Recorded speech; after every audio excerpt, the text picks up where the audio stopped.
मी स्वराली बिडवे आणि तुम्ही पाहताय टॉप न्यूज मराठी। खरं तर आजचा दिवस हा महाराष्ट्रातील इतिहासातील कधी न विसरता येणारा हा क्षण आहे। कारण एकीकडे अजितदादा पवार यांचं 28 जानेवारीला अकाली निधन झालं आणि त्यांचं कर्तृत्व आणि त्यांची इच्छा होती की कामाचा माणूस म्हणून आपण अजितदादांना खरं तर ओळखलं होतं आणि त्यांची इच्छा अधुरी राहू नये म्हणून आज सुनेत्रा पवारांनी उपमुख्यमंत्री पदाची शपथ घेतली आहे। एकीकडे आपण अजितदादांचं शोककुल देखील म्हणजे आपल्याला त्या गोष्टीचं वाईट देखील वाटतंय, पण एकीकडे महाराष्ट्रासाठी ही एक अभिमानाची देखील गोष्ट आहे की महाराष्ट्राला आज पहिल्या उपमुख्यमंत्री मिळाल्या आहेत सुनेत्राताई पवार।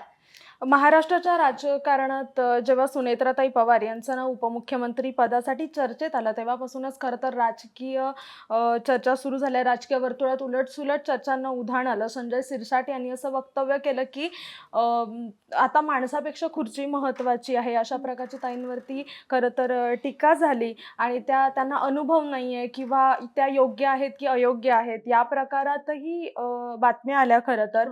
पण शेवटी ताईंनी आज उपमुख्यमंत्री पदाच्या पहिल्या महिला उपमुख्यमंत्री म्हणून त्यांनी शपथ घेतली खरं तर। आणि शपथ विधीच्या वेळेला तिकडे बघायला गेलं तर सुनील तटकरे, चंद्रशेखर बावनकुळे, त्यानंतर नरहरी झिरवाळ असे अनेक नेते उपस्थित होते आणि त्यावेळेला ताई जेव्हा शपथविधीसाठी माईक समोर उभ्या राहिला तेव्हा त्यांच्यातला एक तो कॉन्फिडन्स, एका ठिकाणी त्या भावनिक पण होत्या खरं तर। कारण हा क्षण त्यांच्यासाठी आपल्यासाठीच एवढा कठीण आहे, तर त्यांच्यासाठी एक पत्नी म्हणून आणि एकीकडे एक उपमुख्यमंत्री पद हे त्यांना आता मिळणार आहे, त्याच्यामुळे खरं तर त्यांच्यासाठी हा भावनिक क्षण आहे। जसा आपल्यासाठी होता तसा त्यांच्यासाठी होता, पण त्यांच्यातून ते दिसून येत होतं। अनेकांनी त्यांच्यावरती असे प्रश्न उपस्थित केले की ह्या किती सक्षम आहेत किंवा ह्यांना जमेल का, पण त्यांच्या त्या बॉडी लँग्वेजवरूनच कळत होतं की एखादी महिला जेव्हा राजकारणात उतरते ना तेव्हा ती किती प्रभावीपणे सांभाळते आणि पेलवते।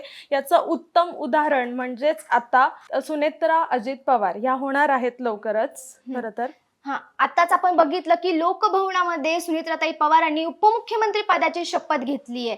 खरं तर जेव्हा ताई स्टेजवर गेल्या होत्या शपथ घेण्यासाठी तेव्हा अजितदादा अमर रहे, एकच वादा अजितदादा अशा घोषणा देखील तिथे केल्या गेल्या आणि त्या घोषणेनंतर म्हणजे अजितदादा हे त्यांच्यासोबत जसे आधी होते तसे आताही यापुढेही ते त्यांच्यासोबत असणार आहेत हे त्या ह्याच्यातून आपल्याला दिसताना आपण पाहिलं। आणि सुनेत्राताई पवार नक्कीच अजितदादांचं जे काही स्वप्न असेल ते त्या पूर्ण करणार आहेत। त्यांच्या देहबोलीतूनच आपल्याला समजलं की त्या किती म्हणजे जेव्हा एवढं मोठं दुःखाचा डोंगर सगळ्या महाराष्ट्रावर होता, पवार कुटुंबावर होता, तरी सुद्धा त्यांनी न डगमगता खंबीरपणे त्यांनी समोर आल्या का तर जनतेचं नेतृत्व करण्यासाठी आज त्यांनी उपमुख्यमंत्री पदाची शपथ घेतली आहे। आणि या उपमुख्यमंत्री पदाची शपथ घेण्यासाठी सुनील तटकरे, चंद्रशेखर बावनकुळे, देवेंद्र फडणवीस, एकनाथ शिंदे अशा आणि अनेक बड्या नेत्यांच्या उपस्थितीत खरं तर आजचा हा शपथविधी पार पडलाय। पण इंदिरा, आजचे एवढे सगळे नेते ह्या शपथविधीमध्ये होते, पण कुठेतरी या शपथविधीमध्ये शरद पवार किंवा सुप्रियाताई सुळे आपल्याला दिसले नाहीत। तुला काय वाटतं की म्हणजे काय यामागे कारण असेल किंवा काय?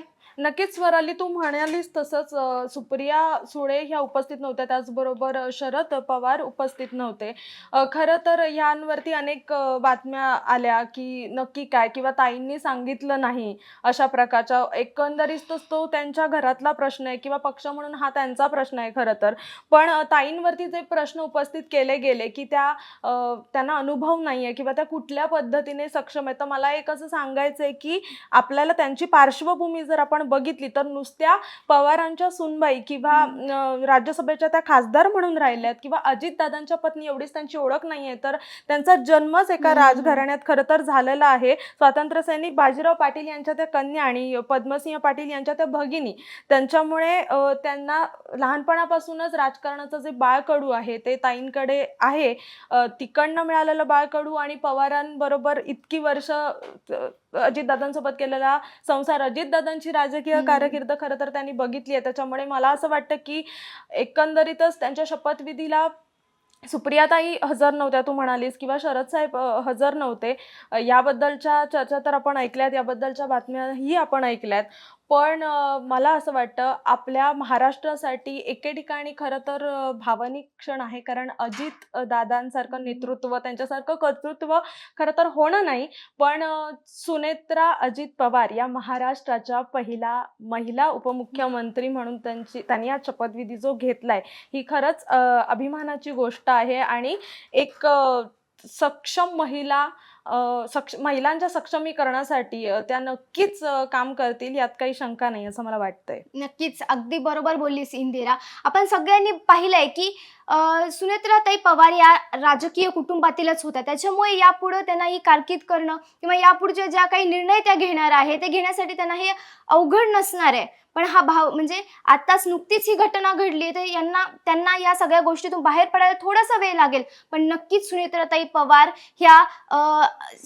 पवारांना आपण इंदिरा गांधींनंतरची आयर्न लेडी म्हणू, असं काहीतरी नक्कीच होणार मला असं वाटतंय. तुला अजून काय वाटतं इंदिरा, की काय होण्याची शक्यता आहे? बरोबर आहे, तू म्हणालीस तसंच, कारण की एवढा दुःखाचा डोंगर कोसळल्यावर अख्खा महाराष्ट्र रडत होता. तर त्या व्यक्तीसाठी, त्या बाईसाठी अजित पवार हे केवळ आपल्यासाठी उपमुख्यमंत्री आहेत किंवा आपल्यासाठी दादा होते, त्यांची 37 वर्षांचा संसार अक्षरशः मोडलाय, त्यांच्यावर काय बेतली असेल. आणि त्या ह्याच्यात त्यांनी हा निर्णय घेतला, तर मला असं सांगायचं की सत्तेसाठी हा निर्णय नव्हता. खरं तर आपले कार्यकर्ते आहेत, त्याच्यानंतर अजितदादांनी अक्षरशः काय म्हणू, एखाद्या बाळाप्रमाणे सांभाळलेला हा जो पक्ष आहे त्याचं पुढे काय होणार, या सगळ्याचा विचार करून त्या माऊलीने हा खरं तर निर्णय घेतला. ही खरंच अभिमानाची गोष्ट आहे. आणि म्हणूनच म्हणतात की एखादी महिला कुठल्याही कामात असो, ती त्या पद्धतीने नेतृत्व कर्तृत्व करते आणि ते पेलवते, हे खरंच वाखाणण्याजोगं आहे. आणि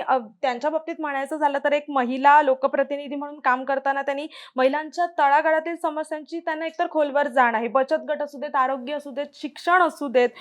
खरं तर बारामती हायपर टेक्सटाईलच्या माध्यमातून त्यांनी 15,000 ग्रामीण महिलांना रोजगार मिळवून दिलाय. एन्व्हायरमेंटल फोरम ऑफ इंडियाच्या माध्यमातून त्यांनी जलसंधारण, त्याच्यानंतर वृक्षारोपणासाठी कार्य केलेलं आहे. त्याच्यामुळे समाजकारण ह्या त्या आधीपासूनच करत होत्या. राज्यसभेच्या खासदार म्हणून 18 जुलै 2024 साली त्यांनी खरं तर शपथ घेतली होती. आणि तेव्हापासून त्यांचा हा जो राजकीय राजकारणाचा जो काय म्हणू आपण प्रवास येतो, त्या प्रवासाला खरं तर सुरुवात झाली. त्याच्यामुळे त्या किती सक्षम आहेत किंवा त्या कुठल्या पद्धतीने सांभाळतील हे आपल्याला आता नक्कीच कळेल. आणि त्यांच्यासाठी हा खरं तर भावनिक क्षण, अख्ख्या महाराष्ट्रासाठी भावनिक तसाच अभिमानाचा पण क्षण आहे. कारण इंदिरा गांधी ज्या भारताच्या पहिल्या महिला पंतप्रधान, त्याच्यानंतर प्रतिभाताई पाटील ह्या राष्ट्रपती, आणि आता पहिल्या महिला उपमुख्यमंत्री म्हणून सुनेत्राताई पवार यांनी शपथविधी केलाय. मला असं वाटतं की महाराष्ट्राच्या राजकारणात सुनेत्रा पवार यांची उपमुख्यमंत्री पदावरील निवड ही केवळ एका राजकीय समीकरणासाठी नाही, तर एका अनुभवी आणि सक्षम महिला नेतृत्वाचा उदय आहे खरं तर, असं मला वाटतं. खरं तर सुनेत्राताई पवारांनी एवढं सगळं होऊन देखील इमोशनली विचार न करता प्रॅक्टिकली त्यांनी या पक्षासाठी, या कार्यकर्त्यांसाठी विचार केला आणि त्या एवढ्या हिमतीने उभ्या राहिल्यात. खरंच हे आपल्यासाठी खरंच खूप अभिमानास्पद गोष्ट आहे. खंत या गोष्टींची आहे की आज अजितदादा असते तर त्यांना सुद्धा खूप आनंद झाला असता ह्या गोष्टीचा. तर तुर्तास आपण इथेच थांबूयात. पाहत रहा टॉप न्यूज मराठी, आपला महाराष्ट्र आपली बातमी. आता जोकासू STP या अत्याधुनिक जॅपनीज तंत्रज्ञानाने सुसज्ज, quick installation, energy efficient, noiseless blowers, low maintenance या आणि अशा वैशिष्ट्यांनी परिपूर्ण जोकासू STP तंत्रज्ञान प्रकल्प उभारणीपासून ते विक्री पश्चात समाधानकारक सेवा देणारी, भारताबरोबरच परदेशात देखील प्रकल्पांची यशस्वी उभारणी करणारी company Deccan water treatment private limited.